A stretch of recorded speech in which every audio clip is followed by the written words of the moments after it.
Start Your Impossible is yung initiative of Toyota to inspire and to encourage, especially the young people, that you can achieve your dreams and goals through the power of mobility. Napakasaya kong makasama all 30 of you here, each with your unique stories and dreams. I want you to know that your journey, your dedication, and most importantly, your willingness to learn make a significant impact.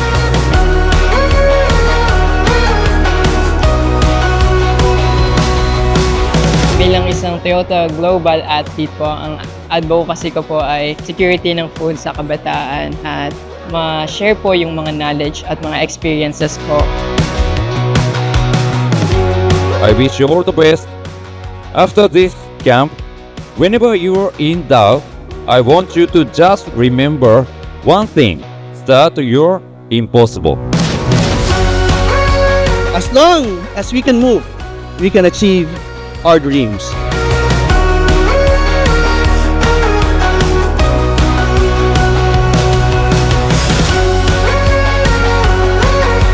Maraming darating na pagsubok pero enjoyin lang natin yung moment at maging positive tayo palagi.